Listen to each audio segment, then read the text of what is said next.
피로 성읍을 건설하며 불의로 성을 건축하는 자에게 화 있을진저. 민족들이 불탈 것으로 수고하는 것과 나라들이 헛된 일로 피곤하게 되는 것이 만군의 여호와께로 말미암음이 아니냐. 이는 물이 바다를 덮음같이 여호와의 영광을 인정하는 것이 세상에 가득함이니라. 아멘. 교회사에 보면 20세기에 세계의 큰 부흥운동이 언급됩니다. 1904년에 웨일즈 부흥운동, 1906년에 미국의 아주사 부흥운동, 그리고 1907년에 평양 대부흥운동입니다. 부흥은 하나님의 영광과 임재가 폭포수처럼 임하는 것으로 설명됩니다. 이때는 하나님 앞에서 회개와 각성을 통하여 복음의 확신을 갖고 복음의 삶을 살아가는 변화가 아주 분명하게 나타납니다. 이 부흥운동을 통하여 1910년을 전후하여 많은 선교단체와 많은 선교 헌신자들이 나타났습니다. 대한민국에 온 선교사님들도 이 부흥운동의 영향 아래 오게 되었습니다.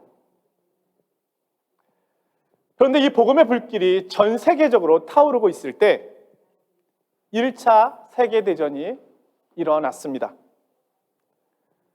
하나님 나라를 위하여 헌신한 젊은이들이 전쟁터로 동원되었습니다. 혹자는 말하기를 선교에 헌신된 젊은이들이 혈과 육의 싸움에 집중하게 되었다, 이렇게 말합니다. 우리가 영화로 알고 있는 전쟁 중에 잠시 전쟁을 멈추고 크리스마스의 노래를 부르며 일시적으로 휴전하게 되는 크리스마스 휴전 이야기가 있는데요. 이때 병사들이 대부분 다 크리스찬들이었습니다. 이 시기는 전쟁으로 인해서 분명 선교적인 위기가 닥친 때였습니다. 하지만 한편으로는 하나님께서 사탄의 계략을 미리 아시고 앞서서 부흥을 통해 이 위기를 준비시켰다고 말하기도 합니다. 세계대전이 끝나고 선교는 일시적으로 주춤하였지만 다시 타오르기 시작하였습니다. 그로부터 약 100년이 된 지금, 선교학자들은 이제 우리가 종말의 끝자락에 서 있다고 말합니다. 그 근거로 민족과 족속의 선교는 끝이 났고 이제는 방언과 언어에 대한 선교로 가고 있다고 말합니다. 며칠 전 제가 좋은 강의 하나를 들었는데요. 그것은 21세기 선교가 유럽과 아메리카 중심에서 이제는 아시아 중심으로 옮겨졌다는 것입니다. 그러면서 세계 선교사 파송 현황을 보게 되었는데 전 세계에서 가장 많은 선교사를 보낸 나라가 어디일까요? 네, 저도 그런 줄 알았습니다. 중국이더라고요. 중국이 10만 명. 2위가 어딜까요? 저도 그런 줄 알았습니다. 네, 인도더라고요. 82,950만 명. 계산이 좀 이상하네요. 82,950명. 3위가 어디일까요? 예, 이제 나오네요. 미국입니다. 4만 명. 4위가 어디일까요? 어디요? 대한민국. 대한민국이 22,014명. 자, 1위부터 4위까지. 물론 이 밑에 더 있지만 1위, 2위, 4위가 아시아입니다. 그리고 인구 대비로 보면 가장 많은 선교사를 보낸 나라는 대한민국입니다. 이전에 아시아는 유럽과 아메리카로부터 복음을 받았습니다. 그런데 이제는 아시아에서 선교사를 파송하고 있습니다. 자립교회도 많지 않은 중국교회와 인도교회가 세계 선교를 감당하고 있다는 사실이 놀랍기만 합니다. 그럼 선교라고 하는 것은 과연 무엇일까요? 우리는 왜 복음을 전해야 할까요? 그에 대한 답을 오늘 본문 14절에서 찾을 수 있습니다. 물이 바다를 덮음같이 여호와의 영광을 인정하는 것이 세상에 가득함이니라. 선교의 목적은 여호와의 영광입니다. 하나님의 영광과 임재가 온 세상을 덮는 것을 목적으로 합니다. 여기에 여호와의 영광이라고 하는 단어가 나오는데요. 이것은 무엇을 말하는 것일까요? 영광은 인간을 비추시는 하나님의 존재 자체에서 쏟아져 나오는 빛이라고 할 수 있습니다. 거룩하신 하나님의 영광이 인간에게 비춰질 때 죄가 드러나서 심판하기도 하시지만 동시에 인간의 연약함이 치유되거나 회복되기도 합니다. 하나님의 성품이 완전히 드러나는 것, 하나님 자신이 나타나는 것, 그분의 선하심, 아름다우심, 능력과 사랑과 거룩하심이 나타나는 것이라고 말할 수 있습니다. 이사야 선지자가 하늘의 환상을 보다가 하나님의 영광을 보고는 나는 죽었다라고 소리치게 만들었던 바로 그것이 하나님의 영광입니다. 구약에서 하나님의 영광은 이스라엘 민족 가운데 부분적으로 임하였지만 이제는 온 세상 가운데 임하게 될 것이라는 말씀입니다. 하나님의 영광이 어떻게 우리에게 나타났는지를 구약에서 잠깐 살펴보기를 원하는데요. 구약에서 이 하나님의 영광은 먼저 시내산에서 모세를 이끌어내실 때 타오르던 바로 그 불꽃이었습니다. 그리고 이 영광은 시내산 정상에서는 두터운 검은 구름 안에 감추어져 있었습니다. 그리고 후에는 성막의 지성소에 임하였습니다. 그 후에 열왕기상 8장 11절에 보면 솔로몬의 성전이 완성되었을 때 여호와의 영광이 성전을 가득 채웠습니다. 그러다가 이스라엘의 우상 숭배가 극에 달하자 여호와의 영광이 성전 문지방에 잠시 머무르다가 바벨론 포로들을 따라서 바벨론으로 옮겨가십니다. 하나님의 영광은 바벨론 포로들이 돌아올 때 다시 그들을 따라서 예루살렘으로 돌아옵니다. 그 결과 여호와의 영광이 스룹바벨이 지은 스룹바벨 성전에 나타나기 시작합니다. 그런데 여호와의 영광은 또다시 이스라엘 백성들이 죄악과 악행, 우상 숭배를 범하자 성전을 떠나십니다. 이제 이스라엘 백성이 이방 사람들에게 마음대로 능욕을 당해도 도와줄 자가 없게 되었습니다. 그때부터 이스라엘은 오직 메시아만이 여호와의 영광을 회복할 자라고 하는 이런 사상이 싹트기 시작합니다. 이런 믿음이 말라기 이후 40년간 이스라엘을 지탱하였습니다. 그런데 마침내 신약에서 이 영광에 대한 말씀이 다시 선포됩니다. 요한복음 1장 14절입니다. 말씀이 육신이 되어 우리 가운데 거하심에 우리가 그의 영광을 보니 아버지의 독생자의 영광이요 은혜와 진리가 충만하더라.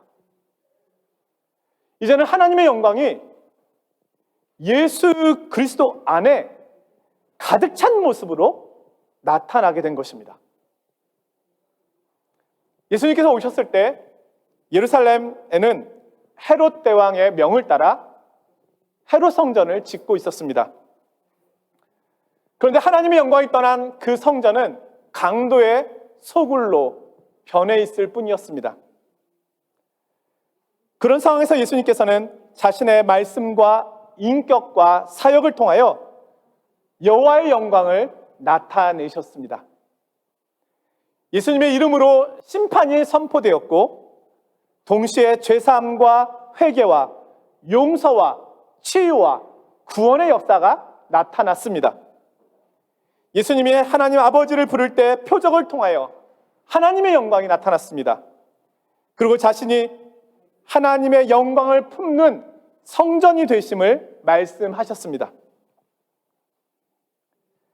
과거에는 성전에 가서 하나님의 이름을 불렀지만 이제는 예수님의 이름을 통하여 하나님을 부르게 되었습니다. 예수 그리스도의 이름으로 기도응답과 치유와 회복이 이루어지는 것입니다. 오늘 하박국 선지자는 구약 멀리에서 이 하나님의 약속을 바라보고 있는 겁니다. 14절의 말씀이죠. 이는 물이 바다를 덮음같이 여호와의 영광을 인정하는 것이 세상에 가득함이니라. 여러분, 바다는 물이 덮고 있습니다. 그렇죠? 바닷물이 덮고 있죠? 그런데 앞으로 이 온 세상은요, 하나님의 영광이 덮게 될 날이 올 것이라는 겁니다. 암탉이 알을 품을 때 그 체온으로 새로운 생명이 보호를 받고 자라나게 되는 것처럼 여호와의 영광이 온 세상을 덮음으로 참된 하나님의 나라가 오게 될 것입니다. 그때는 어떤 해됨도 없고 어떤 상함도 없을 것입니다. 모든 전쟁은 그치게 될 것입니다. 그러나 아직 현실에서 이 세상은 여호와의 영광을 인정하고 있지 않습니다. 이 세상은 구약과 신약에서 영적 바벨론으로 언급됩니다.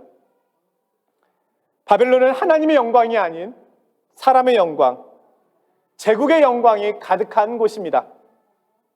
하나님께서 받으셔야 될 영광의 자리가 사람의 이름으로 대체되었습니다. 바벨론의 화려함은 수많은 사람들의 피와 눈물과 고통의 결과였습니다. 바벨론은 피로 건설된 도시라고 불리웁니다. 바벨론은 하나님의 임재와 하나님의 사랑과 하나님의 말씀을 철저하게 무시합니다. 하나님께서 그들을 품으려고 하지만 그들은 하나님으로부터 달아납니다. 그러나 하나님의 영광이 충만하게 임할 때 이 바벨론은 심판을 받습니다. 하나님을 대적한 세상 나라들은 불에 타서 사라지게 될 것입니다. 하나님의 영광은 죄를 심판하지만 동시에 성도의 구원을 완전하게 이루게 될 것입니다.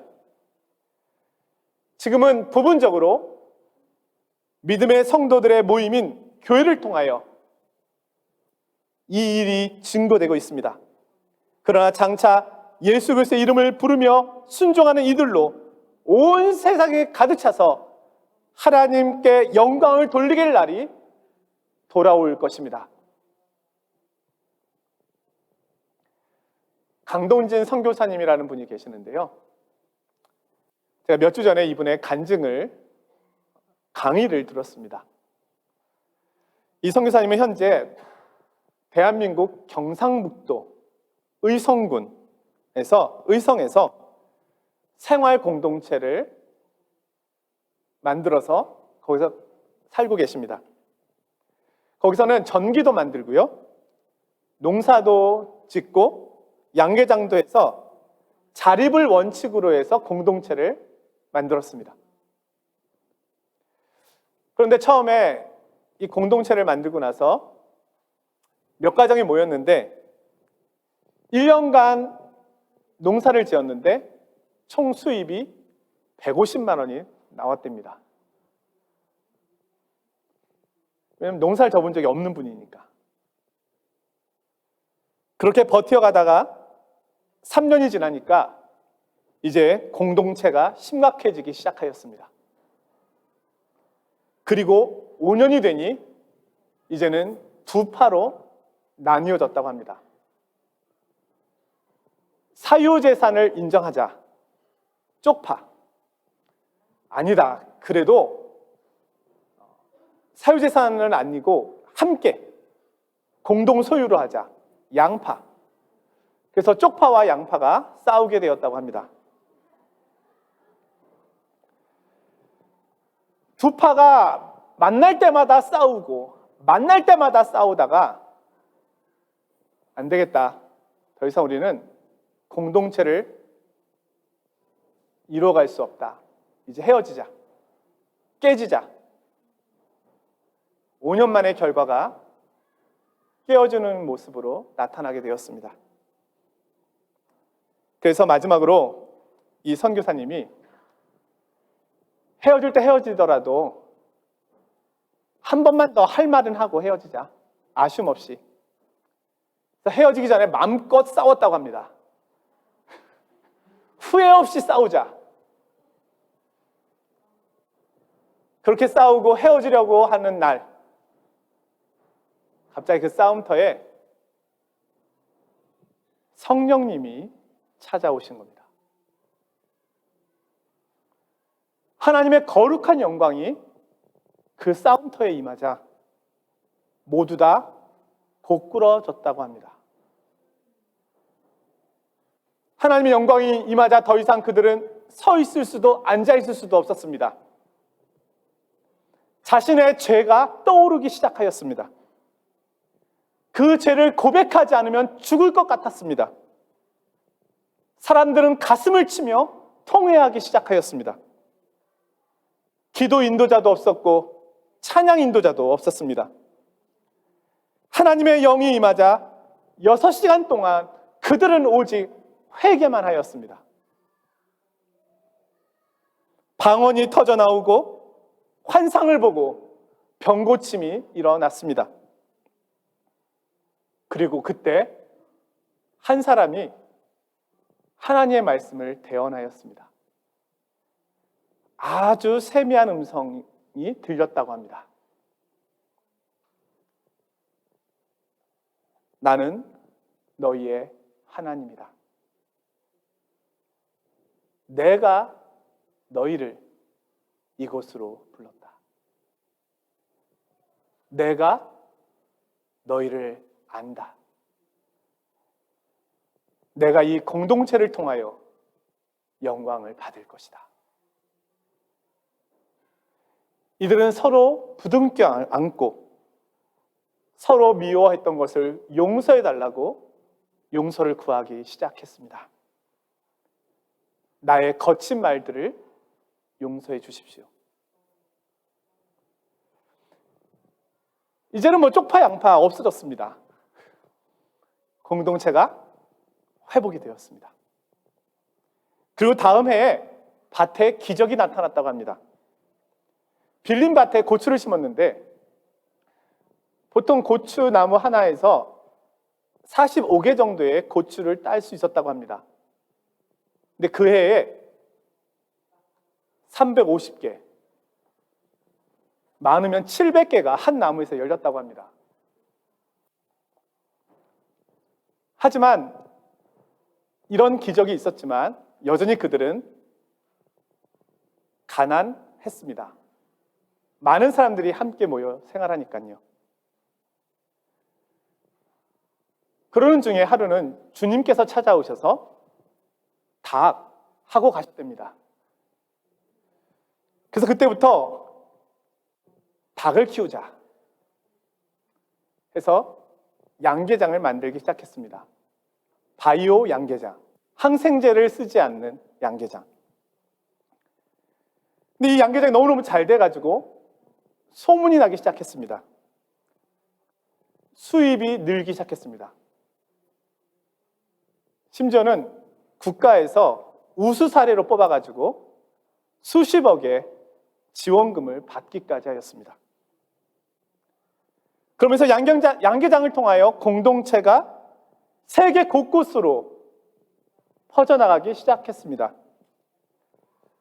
동남아시아에서는 무슬림으로 개종하면 학비와 생활비를 준다고 하는 이유 때문에 무슬림으로 개종하는 이들이 많다고 합니다.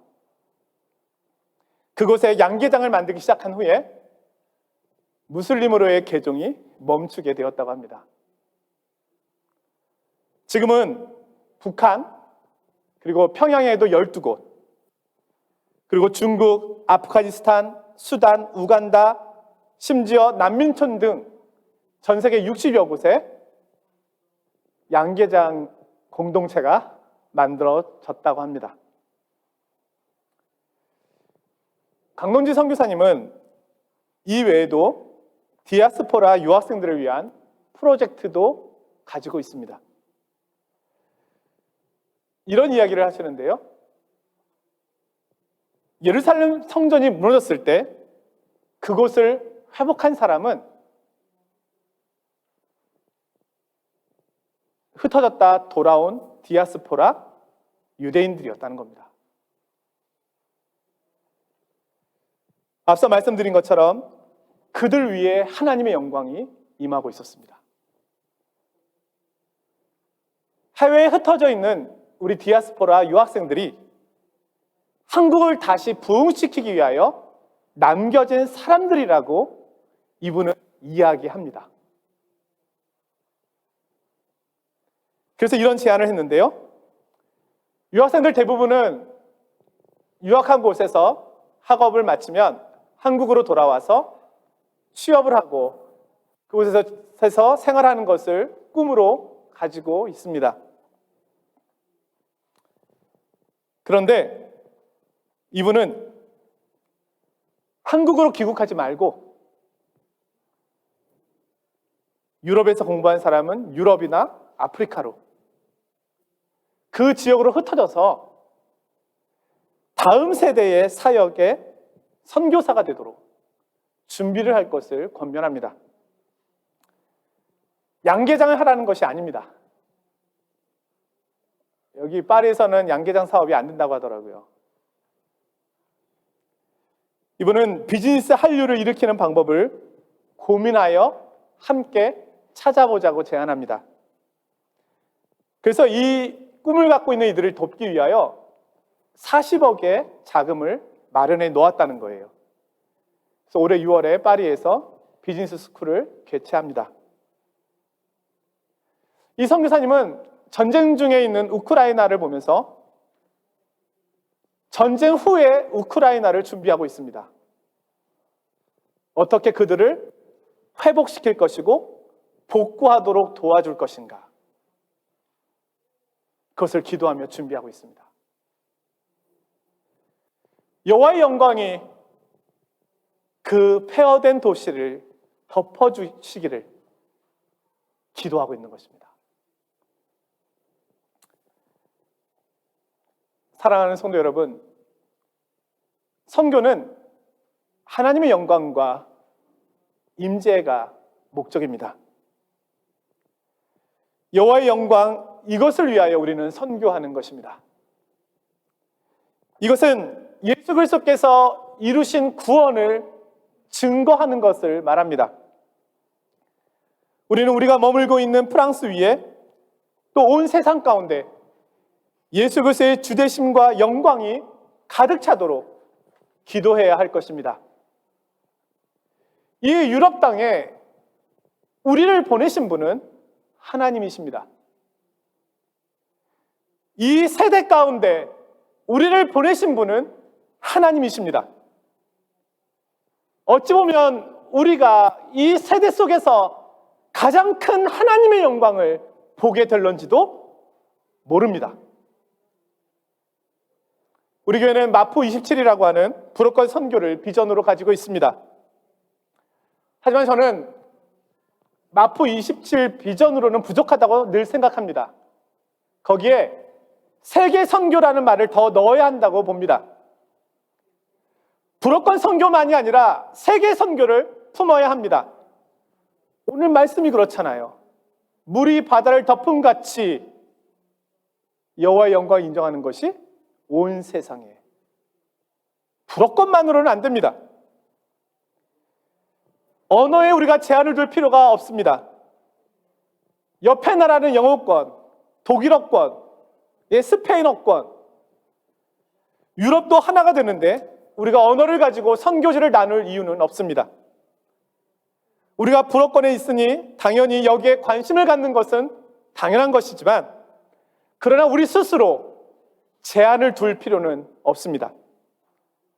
기회가 되는 대로 하나님의 영이 인도하시는 대로 우리는 하나님의 복음을 전하는 일을 감당하는 것입니다.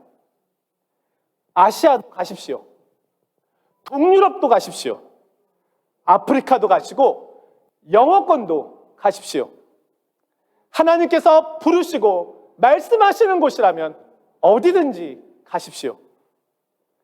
온 세계에 임할 하나님의 영광을 바라보며 우리가 그렇게 나아가야 하겠습니다. 하나님의 영광은 늘 우리와 함께 하십니다.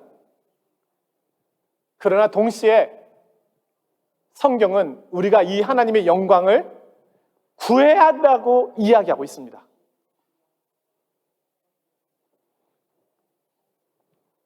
한마디로 이 하나님의 영광을 위하여 기도하라는 겁니다. 우리 공동체에 이 하나님의 영광이 임하도록,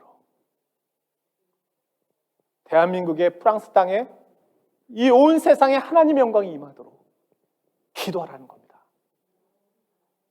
그러니 어찌 금요기도에 안 나올 수가 있겠습니까? 기도 제목이 없다고요? 아직 온 세상에 하나님의 영광이 임하지 않았는데요. 왜 기도 제목이 없습니까? 이것이 우리가 지금 이 시대에 이곳에 살고 있는 이유인데요.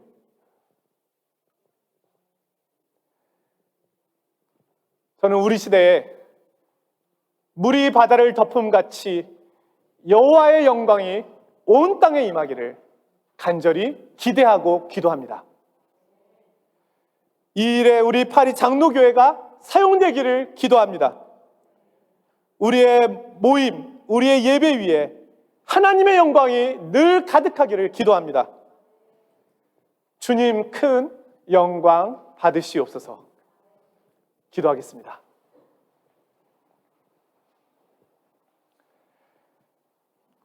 거룩하신 하나님 아버지, 우리를 이 땅에 보내주심에 감사드립니다. 우리를 이 세상에 보내주시고 프랑스 땅에 보내주심도 감사합니다. 더 넓은 세상을 보게 하심도 감사합니다. 주님, 저들을 이곳에 부르셨사오니 저희들이 마땅히 감당해야 할 일들을 가르쳐 주시고 그 일에 저희들을 사용하여 주시기를 원합니다.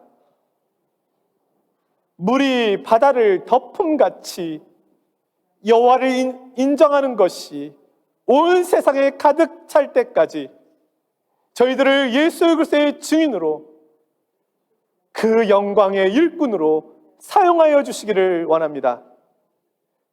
저희가 드리는 이 예배의 자리가, 저희가 속해 있는 직장이, 저희가 살고 있는 그 가정과 그 이웃의 자리가, 이 프랑스 땅이, 저희들의 고국 대한민국이 하나님의 영광으로 채워지게 하여 주시옵소서. 새로운 비전과 목표를 향해 달려가는 우리 선교부에 복을 주시고, 하나님께서 주신 이 귀한 사역을 잘 감당할 수 있도록 지혜와 은혜를 더하여 주시옵소서. 하나님, 이 시간 예물을 올려드립니다. 저희들에게 있는 것의 작은 부분을 드리지만, 그러나 모든 것이 주님께로부터 왔음을 고백하는 마음으로 올려드립니다. 주님, 기쁘게 받아주시고 이 예물이 주의 영광을 위하여 아름답게 사용되어지게 하여 주시옵소서. 예수 그리스도의 이름으로 기도드리옵나이다. 아멘.